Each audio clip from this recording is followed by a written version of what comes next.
And I want to know what you make of the Health Secretary saying that he thinks that we'll thank the government for scrapping it. 0207 862 2222 is the number to give us a ring.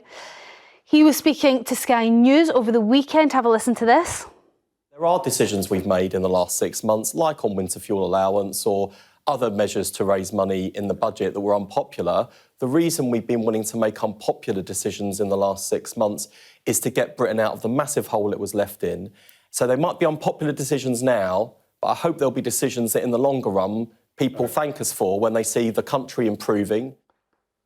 OK, millions of elderly people have had winter fuel payments axed. It has been a hugely unpopular decision, but it's in a bid to save £1.5 billion a year. Now, the government insists that the poorest pensioners are still able to access help. What do you make of this at this point, Jemma? Do you think this is something we're going to thank the government for in the future? No. I think the language "thank" is a bit ridiculous, is reaching a bit, but I understand why he's trying to placate people in terms of they're saying they've got to get money somewhere to invest in getting this country going and getting things working really effectively and well. However, it's been one of the most unpopular policies I can recall. I think universally it was sort of unpopular, even though, despite that, there's a massive proportion of pensioners, the boomers, who are loaded. They don't need a 200 quid handout, but of course you worry about the vulnerable ones just over the threshold. But what I will say is, if you recall political history and you think there are certain things that a party or a politician will never recover from, ever, and I'm not sure that this is going to be quite as far-reaching as one of those. For instance, the Lib Dems reversing their decision to scrap tuition fees. That affected all students. You know, it was pretty horrific and sort of awful. Tony Blair, the Iraq War. He never came back from that. It is a stain. Thatcher, the poll tax riots, what she did to the miners. You know, it's sort of intrinsic in the things that are negative with their legacy. You don't think this is trust on a crashed par? the economy. I don't think maybe with things, for me personally, I think it's more abhorrent, their stance on Palestine and the Tories, all flavour of our governments at the moment. I think in the fullness of time, historically, that will be a worse stain, for instance. Obviously, we've got the majority of winter to get through. I really hope that most pensioners survive and are all right and all the rest of it. I do think it was a weird policy. I'm not in favour of it, but I think that perhaps in 4 years' time, 5 years' time, it might have faded a little if, and it's a massive if some of the things that Labour have invested in start to pay off.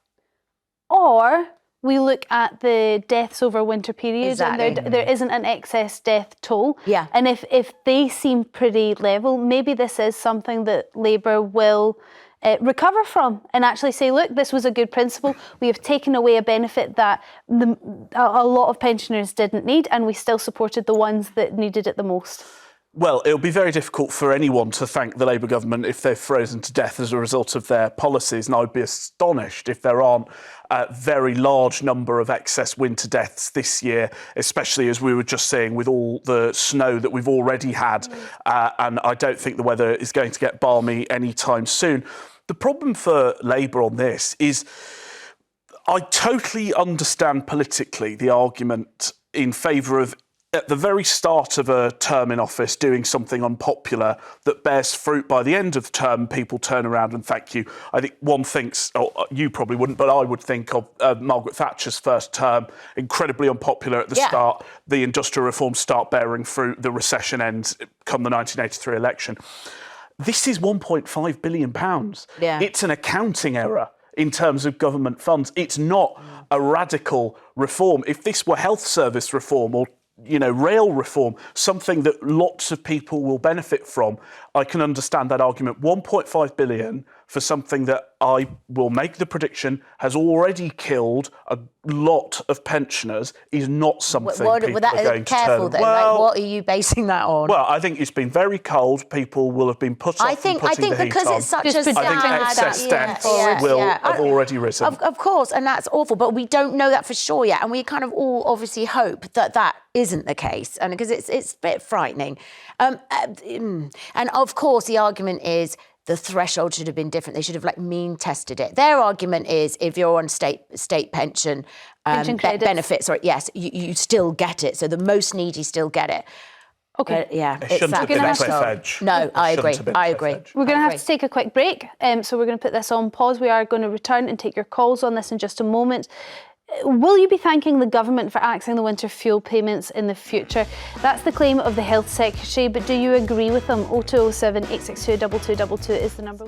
OK, but let's get back to the winter fuel payments. What do you think about what the Health Secretary, Wes Streeting, has said? He thinks that we will thank the government for scrapping it. Do you agree with those comments? 0207 862 2222 is the number. We'd love to hear from you. And hear from you we have, so we're going to go to the call straight away and speak to Flora from Nottinghamshire. Flora, what's your view on the winter fuel payments? Is this something we'll thank the government for? Oh yes, I'm going to thank them for never voting for them again while ever I draw a breath.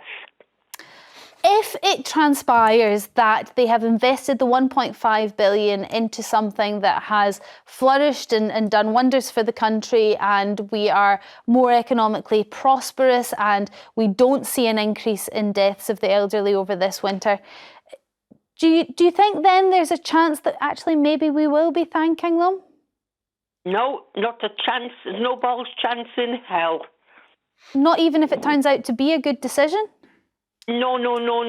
It's a very, very bad decision. Okay. Labour brought the winter fuel allowance in, and I'm ashamed to think that it's a Labour government that's taken it off of everybody.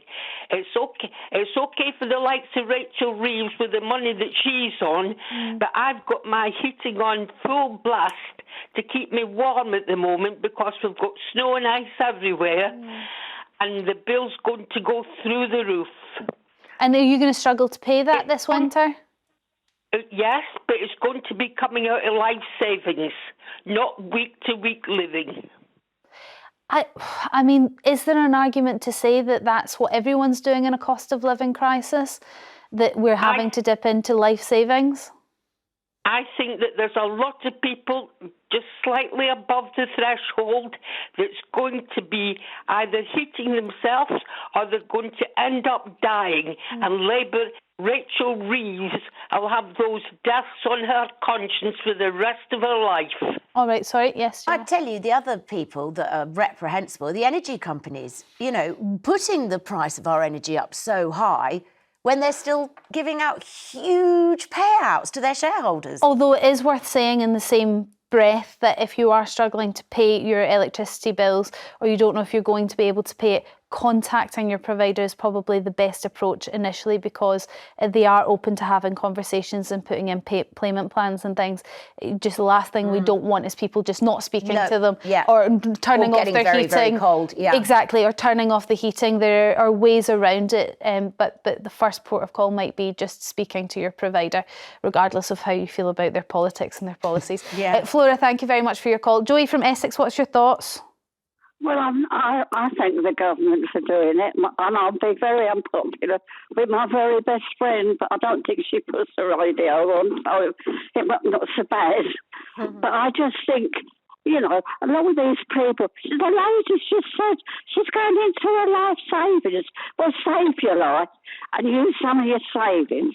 But the other thing is, put some warmer clothes on if you're that cold, and get a hot water bottle. Joy, are you, Joy, I absolutely, I hear what you're saying, but do you think there might be some people in that threshold that even if they put all the warm clothes on in the world, they still can't afford to put their heating on, that they may struggle? Have they got families who could help them out if they're that bad?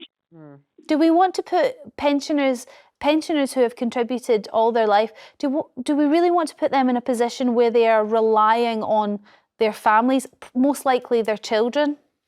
I didn't have to rely on things. I mean, I was married many years ago. I'm in my 80s now, and I mean, we were really hard up when I first got married, and I used to put away every little penny I could.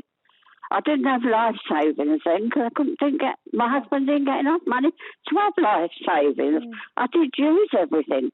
I can remember going into the butcher's on a Monday, one of the big butchers that we had here, and if you went in there on a Monday, you could get a joint.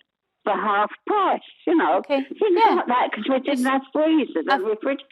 I've got you, Joy. You scrimped and scraped, and it's scraped, and you lived within your means. And if you have life savings, maybe this is the time we need to start spending it. The energy bills are ridiculous. I mean, people who are earning full time are struggling to pay those. Of course. bills. They're so high. I turned the radiators off in my kids' rooms to save the money. And my They're not staying. Crucially, they're not staying there all the time. No, they're not there all the time. But when my daughter came back from uni, she cruel. had the nous to turn the radiator on. My son didn't. He was like, I didn't sleep last night. I was like, I walked in, it was like... I'm such an artsy with my housemate about this because I see the bills the ticking bills. up on the smart meter. I'm like, turn that radiator off. Yeah. Put some socks on. It's definitely a conversation that's going on in most households. Joy, thank you very much for your call. Kim from Surrey, what's your view on this? I honestly think that they should reinstate winter fuel for the older generation for a start, and they should take the money that these government get every day, 300 and something pound, and every day to go in and sign a book and sit there and fall asleep, not listening to what anybody's saying, and use that money.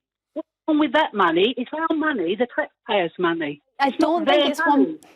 Yeah, I think the problem is I don't think that amounts to £1.5 billion. I think the number of Lords is probably smaller than the number of pensioners in the country. So the maths doesn't necessarily add up, but the sentiment is very clear, Kim, absolutely. I do understand that that's not the amount of money, but stop sending money abroad when people need it here. Well, that's going into something else. Well, we could sit and talk about this all day, not to pay that, but pay that, and don't pay them, and pay this and pay that. And that's part of politics. That's part of government. That's the government's role, is to make these decisions. And this has been a very unpopular one. Kim.